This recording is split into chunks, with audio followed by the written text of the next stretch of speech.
जीवन की परिस्थितियों में मनुष्य का धन बल, बाहुबल या अन्य उपलब्धियां केवल एक सीमा तक उसका साथ देती हैं। परंतु जब उसका विश्वास तथा आज्ञाकारिता परमेश्वर की विश्वसनीयता के साथ जुड़ जाती हैं, तो आश्चर्य कर्म होने लग जाते हैं।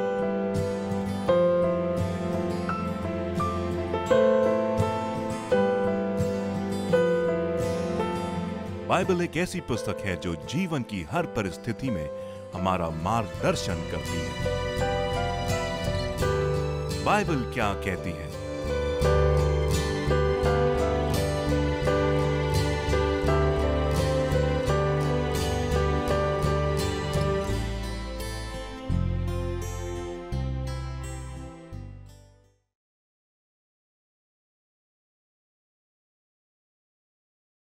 नमस्कार मित्रों, मैं रिनी आपकी आशा कार्यक्रम में आप सबका स्वागत करती हूँ। आज हम भय संबंधित विषय पर चर्चा करेंगे। ये भय क्या है और ये हमारे जीवन में किस प्रकार का प्रभाव डालता है और हम कैसे इस पर काबू पा सकते हैं। ऐसे अन्य सवालों पर चर्चा करने के लिए आज हमारे बीच भाई अनुराग और प्रेस मौजूद हैं।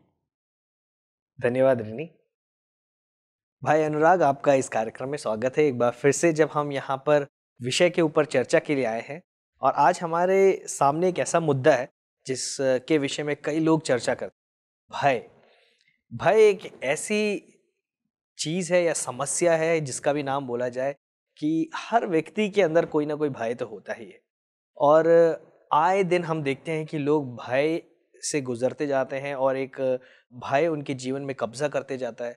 चाहे वो भय का आप किसी भी रूप से नाम दें, चाहे वो ऊंचाई का भय हो या किसी के भविष्य का भय हो, या कई लोगों को भय होता है अपनी आर्थिक समस्या का, यदि किसी का विवाह नहीं हुआ तो उसके ऊपर उनका भय होता है, और कई लोगों को अपने माता पिता का भय होता है। यहाँ तक कि लोगों को अपनी सेवानिवृत्ति का भी भय होने लगता है कि क्या किया जाएगा, कि अरे मेरा रिटायरमेंट हो गया, उसके बाद मैं क्या करने वाला हूँ। और चलते चलते देखें, यदि परिवार बन जाता है तो फिर अपने परिवार का भय कि कैसे इसे संभाला जाए। कई लोगों को जानवरों का भय होता है, चाहे कीड़े मकोड़े का भय होता है, किन्हीं को अंधेरे से भय होता है। कई लोगों के मन में एक चिंता रहती है कि यार भूत है या भूत का भय है। भय एक ऐसी एक समस्या बन चुकी है कि हमने देखा कि कई प्रकार के भय हमारे जीवनों में आए दिन लोगों के मुंह से सुनने को मिलता है। क्या आप हमें इस बात को बताएंगे और चर्चा में लाएंगे कि ये भय के जो प्रभाव है वो कैसे क्या है और ये कैसे हमारे जीवन में प्रभावित कर सकते हैं? प्रेज, आपने जो विषय आज उठाया है वाकई में ये एक ऐसा विषय है भय कि हर एक व्यक्ति के जीवन में ये कहीं ना कहीं बना रहता है। और भय एक ऐसी चीज़ है जो कि किसी भी व्यक्ति को नहीं छोड़ती, चाहे वो अमीर हो या गरीब, और चाहे वो पढ़ा लिखा हो या अनपढ़, बहुत बुद्धिमान हो या मूर्ख, और बहुत पवित्र आदमी हो या गलत काम करने वाला हो। हर व्यक्ति को ये भय जो है वो ग्रस्ता है या उसमें समाया रहता है। और सबसे पहले जैसे आपने प्रश्न किया कि भय का प्रभाव, बहुत बड़ी बात यह है कि भय एक मनुष्य को पंगु बना देता है।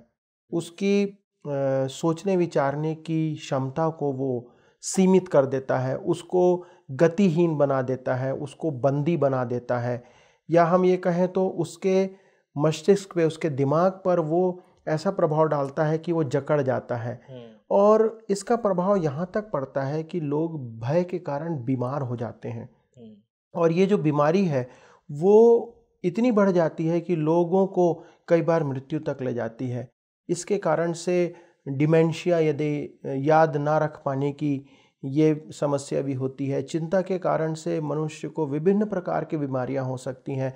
यदि आप डॉक्टर्स से सलाह लेंगे तो डॉक्टर्स बताते हैं कि ये जब हमको किसी बात का डर होता है या भय होता है तो कुछ हमारे शरीर में द्रव्य हैं जो कि रिलीज़ होते हैं, और वो जा कर के हमारे विभिन्न अंगों पर प्रभाव डालते हैं।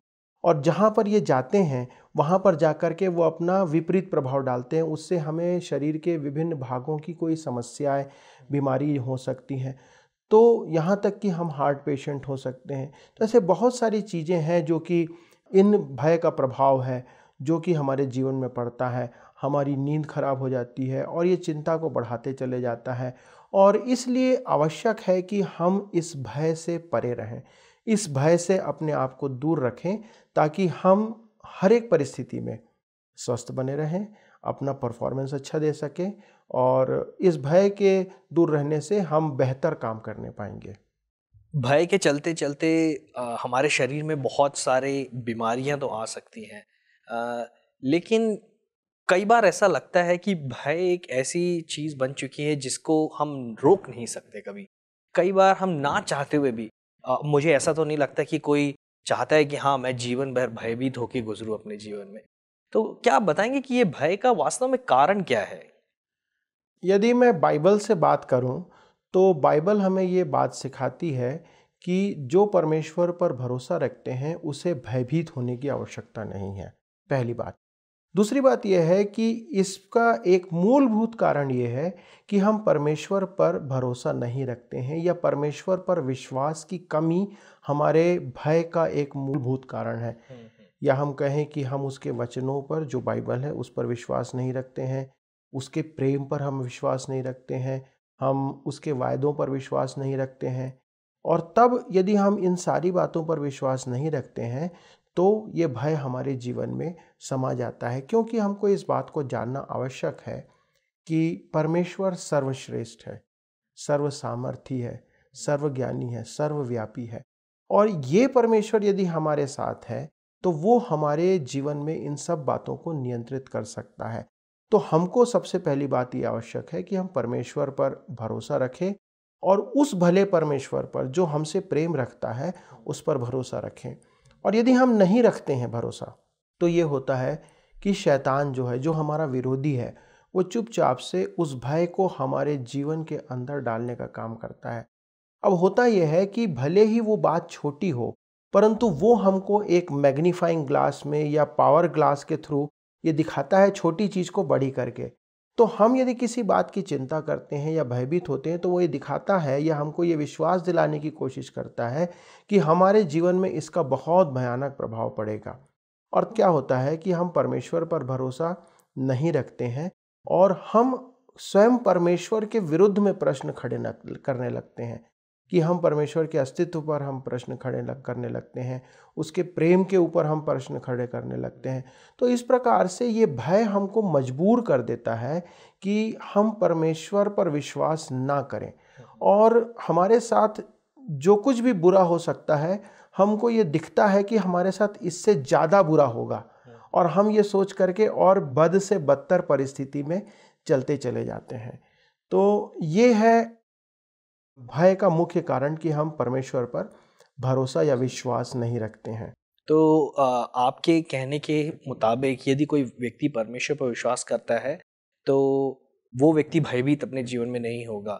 तो क्या आपके पास ऐसा कोई उदाहरण है जिसके बलबूते पे आपने ये जो हमारे बीच में रखा, आप कोई उदाहरण हमें और दे सकते हैं क्या? देखिए, जब बाइबल में तो ऐसे बहुत से उदाहरण सामने आते हैं जो हमको ये बताते हैं, परंतु यदि आप देखेंगे इस्राएलियों के जीवन में, कि ये जो इस्राएली थे, ये एक बार युद्ध के लिए खड़े हुए थे, और तब इस्राएलियों के सामने एक व्यक्ति आकर के खड़ा होता है जिसका नाम था गोलियात।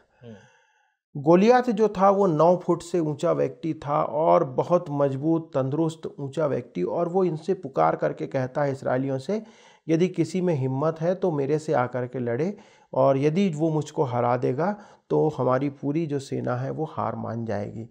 तो इधर पूरी इस्राएलियों की सेना खड़ी है, और इधर एक अकेला आदमी खड़ा है जो कि बहुत विशाल काय मनुष्य था। उनके सामने किसी भी इस्राएली को हिम्मत नहीं हुई कि वो जा करके उनके सामने खड़ा हो सके। क्यों नहीं हुई? क्योंकि ये इस्राएली परमेश्वर पर भरोसा नहीं रख रहे थे।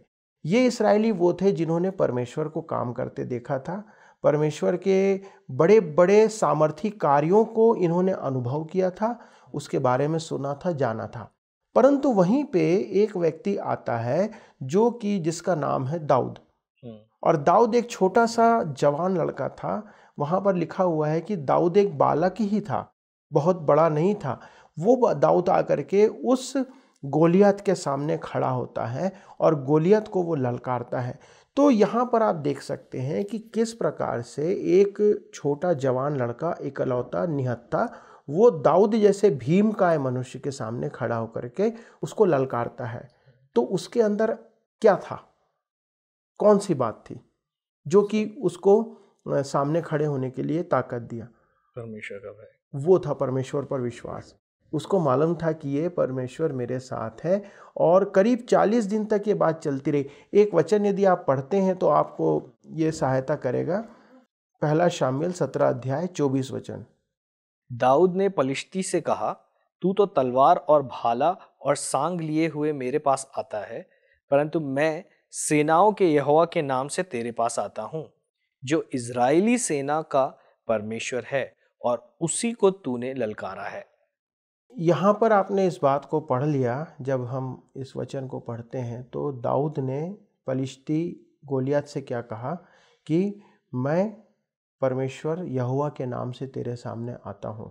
और ये है अंतर जो बाकी इस्राएल की सेना और दाऊद के बीच में था कि दाऊद निरंतर परमेश्वर के ऊपर भरोसा रखता था और उसके भरोसे में ही वो जीवन व्यतीत करता था। इसलिए वो इतने बड़े खतरे से भी नहीं डरता है और उसके सामने जाकर के खड़ा होता है। बाइबल को आप ध्यान से पढ़ेंगे तो वहाँ पर लिखा हुआ है कि वो अपने भाइयों से या लोग मिलने के लिए नहीं गया, परंतु पहले वो उस युद्ध क्षेत्र में जाकर के गोलियत को ललकारता है।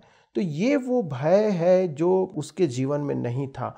और इस बात को यहाँ पर जानना आवश्यक है कि दाऊद जो था वो कोई बहुत सूरमा नहीं था, ना वो बहुत ताकत वाले मनुष्य के रूप में पैदा हुआ था। और उसके अंदर ये निर्भयपन कहाँ से आया?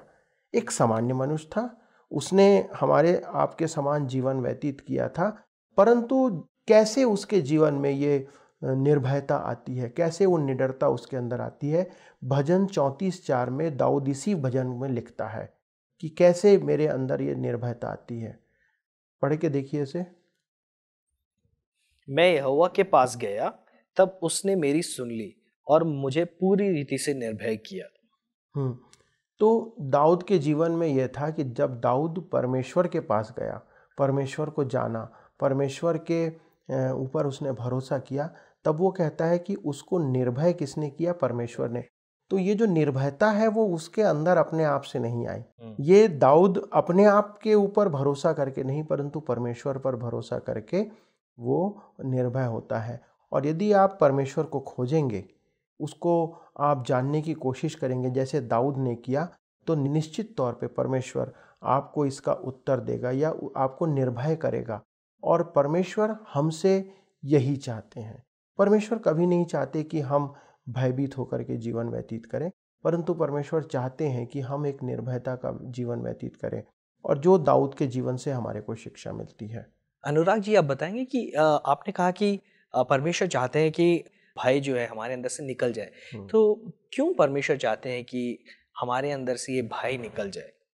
देखिए, परमेश्वर हमें स्वतंत्रता के साथ रखना चाहते हैं। परमेश्वर नहीं चाहते कि हम भयभीत होकर के अपना जीवन व्यतीत करें और उसके कारण से हम शारीरिक और मानसिक और आत्मिक तौर पे तनाव में चले जाएं। इसीलिए यदि आप बाइबल को पढ़ते हैं तो संपूर्ण बाइबल में 365 बार तुम भयभीत ना हो या डरो नहीं, निर्भय हो जाओ, इस तरीके से 365 बार ये बात लिखी हुई है। अर्थात यदि आप देखें तो पूरे साल के 365 दिन के लिए हर दिन परमेश्वर कहता है हमसे कि तुम भयभीत ना हो। हर दिन वो हमको स्मरण दिलाना चाहता है कि तुम डरो मत, क्योंकि मैं तुम्हारे साथ हूँ, मैं तुम्हारा परमेश्वर यहोवा हूँ। तो यदि हम उस परमेश्वर को खोजेंगे जैसे दाऊद ने खोजा, तो निश्चित तौर पे परमेश्वर हमारे को निडर बनाएगा। और जैसे परमेश्वर ने हमारे विभिन्न लोगों को बाइबल के अंदर उनको उपयोग किया और उनको निर्भय बना करके उसने इस्तेमाल किया, तो परमेश्वर हमारे को भी निर्भय बना करके इस्तेमाल कर सकता है। जब हम नए नियम पे आते हैं तो प्रभु यीशु मसीह की बहुत सी शिक्षाएं हैं और प्रभु यीशु मसीह बार बार अपने चेलों को भी यही सिखाते थे। यदि आप मत्ती रचित सुसमाचार उसका 14 अध्याय और 27 को वचन को पढ़ते हैं तो 27 वचन के अंदर प्रभु यीशु मसीह अपने चेलों से कहते हैं, जब वो पानी पर चल के आ रहे थे प्रभु यीशु मसीह और तूफान आ रहा था और चेले भयभीत हो गए, तो प्रभु यीशु मसीह ने अपने चेलों से कहा कि तुम ढाढ़स बांधो, भयभीत ना हो, मैं हूँ तुम्हारे साथ। फिर यदि आप थोड़ा आगे बढ़ते हैं, मरकुस के 4 अध्याय 40वें वचन को पढ़ते हैं तो वहाँ पर फिर तूफान आता है और उस तूफान के अंदर प्रभु यीशु मसीह अपने चेलों से कहते हैं, तुम क्यों डरते हो, भयभीत ना हो, ढाढ़स बांधो, मैं हूँ। लूका 8:50 को यदि आप पढ़ते हैं, 8वां अध्याय के 50वें वचन को, तो वहाँ पर एक आराधनालय का सरदार था जिसकी जो बेटी है वो बीमार थी। उस व्यक्ति को जो प्रभु यीशु मसीह हैं जब वो उसके पास आता है तो वो उससे कहते हैं, तू भयभीत मत हो, तू डर मत, केवल विश्वास रख और वो तेरी बेटी जो है वो चंगी हो जाएगी। और वो देखता है कि उसकी बेटी जो है वो चंगी हो जाती है। यदि प्रकाशित वाक्य को हम जाते हैं जो बाइबल की अंतिम पुस्तक है, 1 अध्याय 17 वचन को आप पढ़ते हैं, वहाँ पर प्रभु यीशु मसीह कहते हैं कि डरो मत, तुम भयभीत ना हो, देखो मैं प्रथम और अंतिम हूँ, मैं अल्फा और ओमेगा हूँ। तो ये प्रभु यीशु मसीह है जो कि बार बार हमसे कहते हैं कि मैं तुम्हारे साथ हूँ और तुमको भयभीत होने की आवश्यकता नहीं है। यदि 2 तीमुथियुस 1:7 को पढ़ेंगे तो वहाँ पे भी प्रभु यीशु मसीह हमको एक बात को सिखाते हैं, आप पढ़ें तो बहुत अच्छा होगा। क्योंकि परमेश्वर ने हमें भय की नहीं पर सामर्थ और प्रेम और संयम की आत्मा दी है। अब आप देखते हैं कि यहाँ पर जब हम परमेश्वर को ग्रहण करते हैं, परमेश्वर के प्रेम को अपने जीवन में ग्रहण करते हैं, तो बाइबल बताती है कि वो अपना आत्मा, जो पवित्र आत्मा है, जो सामर्थ का आत्मा है, जो संयम का आत्मा है, जो प्रेम का आत्मा है, वो आत्मा हमारे अंदर देता है। और इसीलिए वहाँ पर पौलुस लिखता है तीमुथियुस की पुस्तक के अंदर कि परमेश्वर ने तुम्हें भय की नहीं परंतु सामर्थ की आत्मा दी है। तो ये जो आत्मा हमारे अंदर है, यदि वो हमारे अंदर है वो आत्मा, तो हमको भयभीत होने की आवश्यकता नहीं है। यदि आप एक मसीह हैं, मसीही कहने का मतलब कोई धर्म से संबंधित नहीं है। मसीह वो है जो मसीह की शिक्षाओं को मानता है, जो प्रभु यीशु क्रिस्ट की शिक्षाओं को मानता है। तो यदि आप प्रभु यीशु क्रिस्ट की शिक्षाओं को मानते हैं और उस पर विश्वास करते हैं तो आपको भयभीत होने की आवश्यकता नहीं है। बाइबल में ऐसे बहुत से उदाहरण हमको देखने को मिलती हैं। यदि आप पौलुस के जीवन को देखेंगे तो पौलुस एक सामान्य मनुष्य था, लेकिन जब उसमें पवित्र आत्मा परमेश्वर का सामर्थ काम किया तो वो पौलुस है जो कि महामहिम राजा के सामने जा करके निडरता के साथ अपने विश्वास को प्रकट करता है, प्रभु यीशु मसीह के संदेश को सुनाता है और कहता है मैं तो चाहता हूँ कि सारा संसार उसको उद्धारकर्ता ग्रहण कर ले। ये वो पौलुस है जो कि लोगों के सामने जा करके प्रभु को के बारे में अपना गवाही प्रदान करता है। जब उसका जहाज टूट गया वो भयभीत नहीं हुआ, वो मरने से नहीं डरता है। फिलिप्पी 1:21 के अंदर कहता है मेरे लिए जीना मसीह है और मर जाना लाभ है। तो ये वो पौलुस है जिसके जीवन को आप देखेंगे तो ये पौलुस भी वही प्रकट करता है कि हमको भयभीत होने की आवश्यकता नहीं है। और मैं ये विश्वास करता हूँ कि यदि हम इन सब चीज़ों से भयभीत ना होंगे, यदि परमेश्वर का आत्मा हमारे अंदर होगा जो सामर्थ का आत्मा है, तो हम इन सारे भयों से बचे रहेंगे और हमारे को परमेश्वर जो है सामर्थ के साथ हमेशा उपयोग करने पाएगा। आपने बताया कि परमेश्वर ने हमें भय की आत्मा नहीं दी है लेकिन वो सामर्थ की आत्मा दे रहे हैं।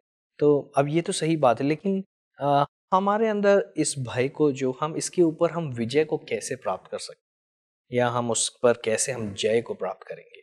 देखिए, ये जो भय है इसका एक भरोसा हमको होना चाहिए कि प्रभु हमारे साथ है, हमारे साथ सदा रहता है।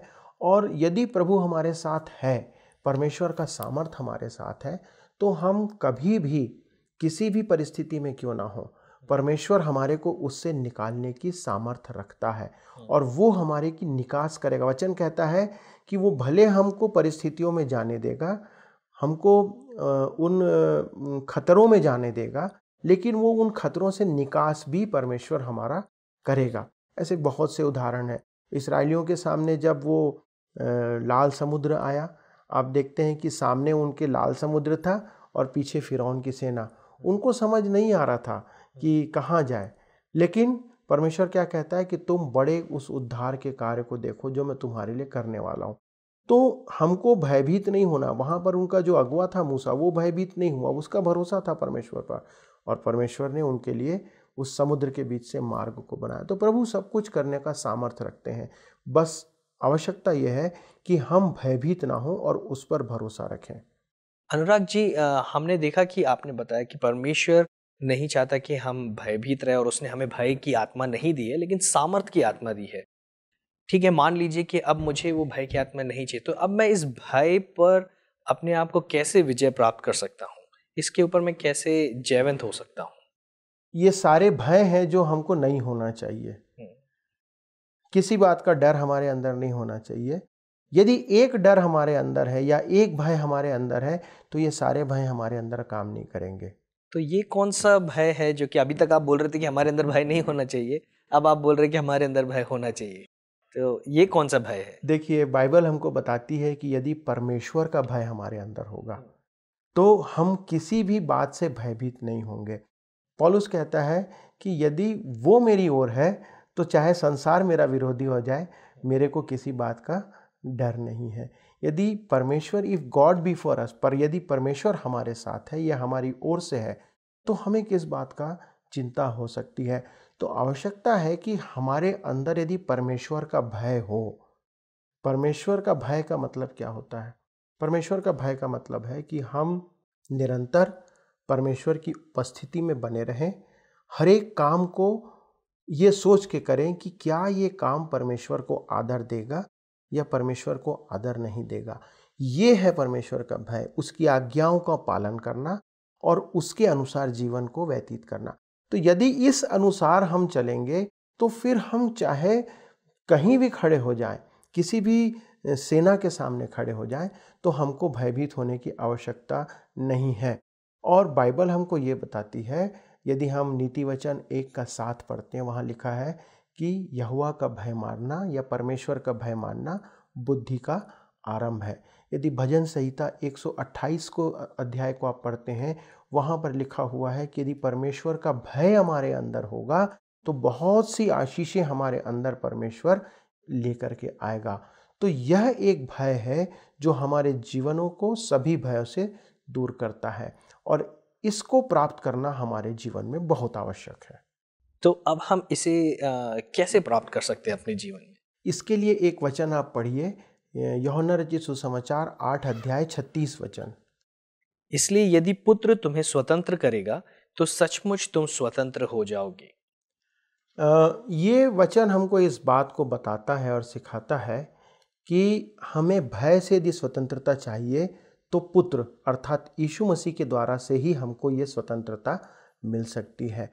और हमारे जो उद्धार करता है प्रभु यीशु मसीह, जब वो हमको स्वतंत्र करता है तो हमें कोई भी भय है जो वो हमको ग्रसित नहीं कर सकता, कोई भी भय हम पर काबू नहीं कर सकता। यदि पहला यूहन्ना की पत्री उसका 4 अध्याय 18 वचन को हम पढ़ते हैं तो वहाँ पर लिखा हुआ है कि प्रेम में भय नहीं होता और सिद्ध प्रेम भय को दूर करता है। तो यदि हम परमेश्वर से प्रेम रखते हैं, परमेश्वर के ऊपर भरोसा रखते हैं, यदि प्रभु यीशु क्रिस्ट ने, जो प्रभु यीशु मसीह जो परमेश्वर का पुत्र है, उसने हमें स्वतंत्र किया है, तो उसका प्रेम हमारे अंदर में है। और यदि वो प्रेम हमारे अंदर में है तो उस प्रेम में भय नहीं होना चाहिए। कौन सा? संसार का भय नहीं होना चाहिए, संसारिकता की बातों का भय नहीं होना चाहिए, परंतु आवश्यक है कि हमारे अंदर वो प्रेम हो और वो भय हो जो परमेश्वर का भय हो। तो जब ये परमेश्वर का प्रेम और ये परमेश्वर का भय हमारे अंदर आता है तो हम सारे भयों से स्वतंत्र हो जाते हैं। फिर कोई भी बात हमें भयभीत नहीं करेगी, चाहे हमारे जीवन के लिए हमारी नौकरी की हो, चाहे बीमारी की हो। हम ये जानते हैं कि यदि परमेश्वर हमारे साथ है तो हमें भयभीत होने की आवश्यकता नहीं है। तो इसलिए अंततः हमारे लिए आवश्यक ये है कि हम अधिकाई से प्रभु यीशु मसीह को अपने हृदय में बसने दें। यदि आज हम अपना हृदय खोलते हैं, यदि हम आज प्रभु यीशु मसीह को अपने जीवन में आमंत्रित करते हैं, और यदि हम किसी भी बात से भयभीत हैं, यदि हम किसी भी बात को लेकर के चिंतित हैं अपने जीवन में, यदि किसी भी कोई बात ऐसी है जो कि हमको परेशान कर रही है, प्रभु यीशु मसीह ने कहा है कि मैं तुम्हें स्वतंत्र करूंगा। और प्रभु यीशु मसीह आज आपकी प्रार्थनाओं सुनने के लिए वो आपसे अपेक्षा कर रहे हैं कि यदि आप उसको पुकारेंगे, जैसा कि यूहन्ना के पत्री में लिखा है कि जितनों ने उसे ग्रहण किया उसने उन्हें अपनी संतान होने का अधिकार दिया। यदि आप उसे आज ग्रहण करते हैं तो वो आपके हृदय में आने को तैयार है, अपने प्रेम को आपके हृदय में भरने को तैयार है, और आपको हर एक भय से, चाहे वो बीमारी का भय हो, चाहे भविष्य का भय हो, या किसी प्रकार का भय आपके जीवन में हो, उससे वो आपको आज स्वतंत्र करने के लिए तैयार है। बस एक आवश्यकता है कि आप उसे अपने हृदय में आने के लिए जगह दें, और यही प्रभु यीशु मसीह या परमेश्वर आज आपसे चाहते हैं। बहुत बहुत धन्यवाद भाई अनुराग जी, जो आपने हमें इस विषय में आपने बहुत अच्छे रूप से, संक्षिप्त रूप से आपने बड़ी अच्छी तौर से हमें बताया कि कैसे भय हमारे जीवन में प्रभाव डालता है, और कि कौन सा भय है जो हमारे जीवन को नाश भी कर सकता है। क्योंकि कई बार होता है कि हम रियलाइज़ नहीं करते कि हमारे अंदर कुछ कुछ भय है, और आपने ये भी हमें बताया कि कैसे हम इस भय से ओवरकम या फिर विजय प्राप्त कर सकते हैं। और जब ये सारे भय नहीं हैं तो हमारे जीवन में कौन सा भय होना भी ज़रूरी है, ये भी बताया आपने कि परमेश्वर का भय होना बहुत ज़रूरी है। यदि परमेश्वर का भय रहेगा तो संसार का भय अपने आप ही दूर हो जाएगा। और मैं ऐसी आशा करता हूँ कि हमारे दर्शक जो इस कार्यक्रम को देख रहे हैं, आज उनके जीवन से जिस प्रकार का भी भय है, सारा भय परमेश्वर उनके जीवन से दूर करने पाए, और उनके अंदर एक नया भय उत्पन्न हो जाए जो है परमेश्वर का भय। और आइए हम अपने दर्शकों के लिए प्रार्थना करते हैं। स्वर्गीय पिता, हम आपको धन्यवाद देते हैं ये सुंदर समय के लिए, और आपने जो चर्चा का हमें विषय दिया, जिसके ऊपर हमने कुछ देर मनन करके बातों को सीखा, और हम धन्यवाद देते हैं कि भाई अनुराग ने बड़े अच्छे रूप से हमें बताया कि आपका भय होना, परमेश्वर का भय होना कितना ही महत्वपूर्ण है हमारे जीवन में। यदि वो भय हमारे जीवन में नहीं है तो हम संसार के भय को अपने जीवन में लेकर घूमते रहेंगे। और प्रभु, मेरी आपसे प्रार्थना है कि जो भी इस कार्यक्रम को देखते और सुनते हैं, यदि उनके जीवन में किसी भी प्रकार की सांसारिक भय अभी भी है, प्रभु जी, हो जाए कि वे हर भय से छुटकारा को प्रदान करने पाए। उनके जीवन में वो आनंद और वो सामर्थ का आत्मा निवास करने पाए प्रभु, और आप उनके जीवन को स्वतंत्र कर दीजिए। प्रभु जी, हम इस कार्यक्रम के लिए धन्यवाद देते हैं, और ऐसी अपेक्षा करते हैं कि जितने लोग इसके द्वारा इसको सुनते हैं या देखते हैं, वे आशीषित होने वाले पाए। प्रभु जी, हम धन्यवाद देते भाई अनुराग का भी। इस कार्यक्रम में हर एक बातों को आपको हम आदर और महिमा देना चाहते हैं। सब कुछ आपके हाथों में सौंपते हुए यीशु मसीह के नाम से मांग लेते हैं, आमीन। आमीन। प्रिय दर्शकों, उम्मीद करती हूँ कि आज की चर्चा आपके लिए ज़रूर लाभदायक रही होगी। इस विषय पर अधिक जानकारी के लिए स्क्रीन पर दिए गए हुए नंबर पर आप हमें संपर्क कर सकते हैं। फिर मिलते हैं अगले हफ्ते एक नए विषय के साथ। तब तक प्रभु का आशीर्वाद आप सब पर बना रहे। नमस्कार।